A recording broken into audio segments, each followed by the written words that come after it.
Hey, it's Alicia from mobilitymastery.com, and right now I'm going to show you my two favorite exercises for counteracting anterior dominance and restriction. That means the front side of your body is dominant in its tightness and its shortening.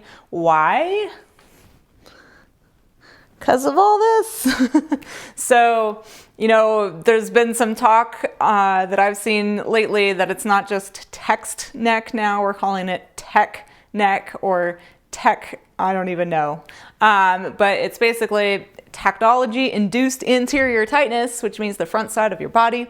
The back side is actually getting elongated a lot of the time, not 100% of your posterior chain, but a lot of it when you are head bent over, in front of you doing stuff. So it is important to pay attention to and give the back side of your body a little love in the form of actually stretching the front side of your body and at the same time contracting that posterior chain or the back side of your body. So these are pretty simple. They're not meant to be super crazy strength, training exercises. These are about turning on and, giving some attention to the muscles in the back of your body. So one of them is going to be done standing and one of them is going to be on the floor. And if you had time for only one, I would probably pick the standing one just because it is going to activate more of your body, whereas the one on the floor might allow some of your body to be more passive if you, let yourself get away with that. So the standing one is kind of from a yoga pose.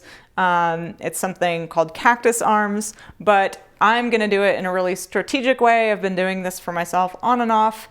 More off, lately, and I really need to get back on it because I've been on the computer a lot. So I'm sure you can relate, and these can be pretty quick. I would recommend, if you're going to be committed to doing this, to doing them at least weekly. Ideally, if you are on the computer for work every day or, Monday through Friday or whatever, then hopefully once a day, you could, commit to 5 minutes for doing these exercises because it's going to help counteract all that, bending over, shortening the front, lengthening the back, overstretching the back, actually. One of the reasons we end up with so much pain and injury in the back side of the body, right, like low back pain, mid back pain, neck pain, is actually because those tissues, the muscles and the fascia, are getting overstretched and they're irritated from getting stretched all the time. And so it actually feels really nourishing and good to those muscles and those tissues to contract because we actually need a balance of contraction and expansion, or stretching and contraction of tissue. So the first one, you want to stand both feet on the floor, about hip width, and then just ground into your feet. So don't just like flop, stand there, loosey-goosey, but like ground into your feet. You want somewhat loose knees, but strong muscles. That means no hyperextension like me. So bend your knees slightly. And then the most important thing here, before we get into the cactus arms, is your pelvis. I want you to make sure you are kind of tucking your pelvis a little bit. You want a neutral pelvis. You don't want like totally tucked pelvis, but you also don't want that butt sticking out. So you want a neutral pelvis, and then you want to squeeze your butt. So this is the first thing you're going to do with this one while standing after you've ground into your feet, relaxed your knees a little, is you're going to squeeze your butt from that neutral position. What that does is it's actually going to activate some of your abs as well to hold your pelvis stable. This is super important for your spine for what we're about to do next. And I wouldn't necessarily recommend doing this movement that I'm about to show you if you have significant or acute low back pain. Or maybe mid back pain, though that's less of a concern for me. But if something is going on in your, pelvic stability region resulting in something like low back pain, if you aren't able to contract your glutes, just, use caution with this one. So squeeze your butt. And then you're gonna kind of slowly squeeze the rest of your muscles around the spine. Look up with your head, and then you're gonna cactus your arms. So what I want you to focus on is right now my elbows are coming in front. I want them to come behind, but not like that. So I want pretty neutral arms here where they're in line with my body, but my shoulder blades are like squeezing really hard right now. So it might not look like it, but they're squeezing really hard. My butt's squeezing, my back is squeezing, and then my head's going back, but I'm not dropping it, right? So I'm holding my head with these posterior muscles in the cervical spine. And then what I'm gonna do is just a couple creeping out of my arm, maintaining 100% contraction in those lats and rhomboids, or everything basically around the scapula and the mid-back. And then I'm slowly bringing the elbows back in. This is a lot harder to do than it maybe looks or than it seems like it should be. So coming back in, squeezing it in, right? None of this, none of that, squeezing, and then back out again. And so I would give it maybe like 2 or 3 reps. That's it. Nice and slow, like really, really slow. If you notice your butt letting go, squeeze that butt again. Squeeze the back, squeeze the butt, squeeze the back, squeeze the back, squeeze the back. Whew. Okay. That's like so much harder than it looks. Like I'm probably going to get sore from that because it's been so long since I've done it. I know that sounds a little crazy, but the purpose of this is actually to really powerfully contract the entire posterior chain, at least around your spine and down into your glutes and your, low abs and your pelvic region, right? You want to like get all of that involved in stability, stabilizing your spine. And then what that does is it lets actually all this front stuff like relax for a change.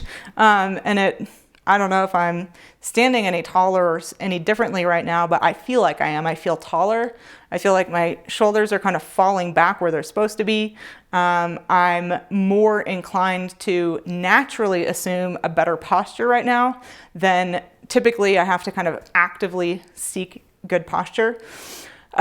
So that's the first thing you're going to do. I'm going to show you the second one, which is on the floor. It's called the Superman.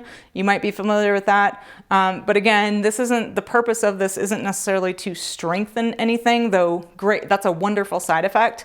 We're trying to counteract contraction of the anterior chain with some really intentional, powerful contraction of the posterior chain here, just to balance things out and actually get some reciprocal inhibition happening, which means when we contract the back, the front relaxes, right? So it's like allowing the front to actually relax for a change, and give your body, the message that we haven't forgotten about the back side and the front side can actually let go a little bit. So I'm going to show you the second one, and then what I would say is, 1 pass of each, better than nothing. But ideally, you would do 3 reps maybe of this. So you do 3 of these, get down on the floor, do some Supermans. You're going to probably want to do more than 3 Supermans. Like I would set a timer and do 1 minute. 3 of these though, really slow is all you need. Maybe do 30 seconds to a minute of Supermans. If it's easy for you, then this might not be the thing for you. And then 3 sets of that. So 3 of these, 1 minute timer, 3 of these, 1 minute, 3 of these, 1 minute. Make sense? So now I'm going to show you that Superman one. So this is super easy. You're just going to lay down on your stomach, arms overhead, chin can rest slightly down, and then you're just going to go everything up for 1, 2, 3. Let it go. 1, 2, 3. Let it go. Now, the important thing I just want to point out here, so you would set a timer for a minute or 30 seconds and do, 1, 2, 3, hold, and then rest for 3. But what I want to point out here is make sure you're paying attention to whether your legs kind of go out like that which means you're using your hips to do this. You want to use your butt. So you want your feet going straight up. You want to use your hamstrings. You want to use your butt. You want to use a little bit of calf. And then as far as the upper body, you want to use pull the back of your head back, but not all the way up, right? So and then it's less about this stuff, that mid back here, than it is just about that whole chain. And you want your arms kind of in line with your head and then down. So pretty easy, though harder than it looks, especially if you're not used to activating your posterior chain. So I love the Superman one for the clients of mine who maybe have trouble activating their glute max muscles. Maybe they have some kind of walking issue or proprioceptive issue. This gets the whole body involved in a movement. And most of us are anterior dominant. We've lost touch with the back side of our body. And so for me, this is about waking up those tissues, waking up those muscles, getting some activation back there. It's not necessarily about building a lot of strength. It's not meant to be like a strength training routine. These are just 2 exercises you're going to use to counteract all of this front stuff. So there you go.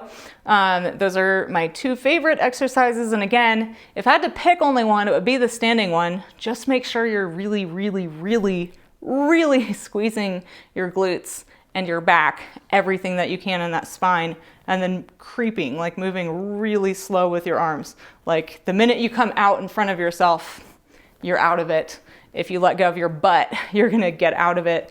So just keep coming back to butt, back, mid-back, squeezing, slow movement. So there you go. Tell me what you think about this in the comments. If you try it, let me know how you feel in your body, if you're standing any differently, if your posture is different. And then of course, for the best results, you're gonna combine this with fascia release techniques, right? For the chest, for the biceps, for the neck, if you have upper body issues, lats maybe. So lots of technique options and free videos here on YouTube and the website. And if you're brand new here and you're looking for a little bit of guidance, I've got a free beginner's guide to fascia release that you're going to find below this video. We'll put a link there for you. It is a free downloadable PDF that has the basics of how to master, a basic fascia release routine, and not just the routine, but how to do it effectively and to know you're doing it right. And then we've got links to my top self fascia release techniques on the blog right there, all in one place for you. So people have been loving it. So go grab yours by clicking the link below. I hope you enjoyed this video, and I'll see you next time.